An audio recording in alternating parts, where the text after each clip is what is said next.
ফিরিস two monitor carrom tournament 2025 আজকে শুভ উদ্বোধন match 16 দলীয় টুর্নামেন্টের প্রথম ম্যাচ কিন্তু আজকে এটি অংশগ্রহণ করছে টাঙ্গাইল বৌরা বনাম নাগরপুর এনআরবিসি। প্রথম ম্যাচের প্রথম গেম অনেক হাড্ডাহাড্ডি ভাবে লড়াই হচ্ছে, কিন্তু আজকের এই প্রথম গেমেই দুটি দলই কিন্তু সমান সমান তালে কিন্তু এগিয়ে যাচ্ছে। হাড্ডাহাড্ডি ভাবে লড়াই হচ্ছে, কিন্তু আজকের এই প্রথম গেমেই দেখা যাক আজকের ম্যাচে কে জিততে পারে, সেটি কিন্তু আমাদের দেখার বিষয়। অনেক চমৎকার খেলা উপহার দিচ্ছে কিন্তু দুটি দলই। জেলানি তিনি কিন্তু চান্স নিতে গিয়ে ব্যর্থ হলেন, তিনি কিন্তু হিট করে ক্লিয়ার করতে পারলেন না।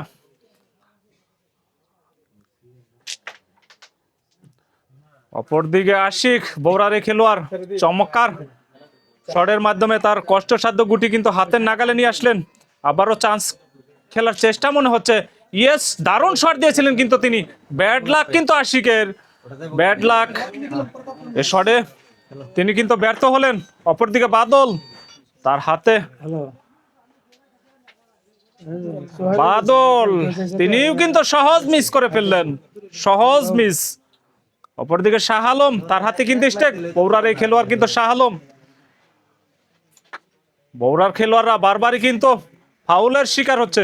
তারা কিন্তু চমৎকার খেলে যাচ্ছে শুরু থেকেই, কিন্তু কেমন যেন তারা ফাউলের শিকার হয়ে বারবারই কিন্তু পয়েন্ট থেকে তারা কিন্তু ব্যর্থ হচ্ছে। অপরদিকে শাহ আলম, তিনি কিন্তু লক্ষ্যবস্তু শট, তিনি কি করলেন, এ শটে কিন্তু তেমন ভালো কিছু আদায় করতে পারেনি, ব্যর্থ হলেন কিন্তু শাহ আলম। অপরদিকে জেলানি, তার হাতে কিন্তু 3টি গুটি বাকি রয়েছে ক্লিয়ার করার জন্য। পারবে কি? ক্লিয়ার করতে পারলে কিন্তু প্রথমবারের মতো প্রথম গেমেই কিন্তু নাগরপুর এনআরবিসি তারা কিন্তু গেম আদায় করে নিতে সক্ষম হবে। জেলানি কি শট দিলেন, এটি লক্ষ্যবস্তু শট জেলানির। আসলেও জেলানি অনেক অভিজ্ঞ খেলোয়াড়, কিন্তু জেলানি বিভিন্ন টুর্নামেন্ট আমরা দেখেছি, জেলানির অনেক চমৎকার খেলে থাকেন এই জেলানি, কিন্তু তার নামের সাথে কাজের কিন্তু আমরা মিল পাইনি। আমরা কিন্তু সহজ ক্লিয়ার মনে হচ্ছিল জেলানির হাতে, কিন্তু সেটি কিন্তু তিনি করতে পারলেন না। আবারও কিন্তু সুযোগ পেলেন ওই টাঙ্গাইল বৌরার খেলোয়াড়রা। পারবে কি তারা এ বোর্ডে গেম সেভ করতে? এ বোর্ডে গেম সেভ করতে পারলে কিন্তু পরবর্তী এতে তাদের সুযোগ থাকবে, কিন্তু না, কিন্তু না পারলেন, কিন্তু না। ওই আশিক, তার হাতে কিন্তু দারুণ সুযোগ ছিল এ বোর্ডে তাদের গেম সেভ করে নেওয়ার জন্য।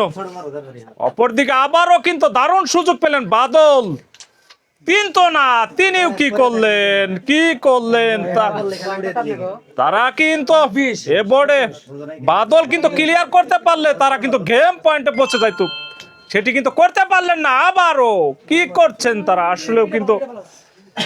আসলেও কিন্তু তাদের কাছ থেকে কিন্তু এটি আশা করা যায়নি, তারা কিন্তু পারলেন না। জেলানি তিনি ক্লিয়ার করতে পারলেই কিন্তু এখনো কিন্তু গেম পয়েন্ট তাদের জন্য রয়ে গেছে, কিন্তু না, জেলানির কাছে কিন্তু কষ্টসাধ্য ছিল, তিনি কিন্তু পারলেন না ক্লিয়ার করতে।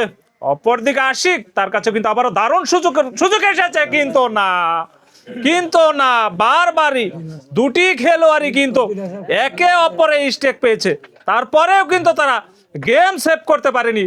বাদল তিনি ক্লিয়ার করতে পারলে কিন্তু প্রথম গেমে কিন্তু তারা গেম আদায় করে নিতে সক্ষম হলেন। নাগরপুর এনআরবিসি আজকের ম্যাচের প্রথম গেমে কিন্তু তারা আদায় করে নিতে সক্ষম হলেন।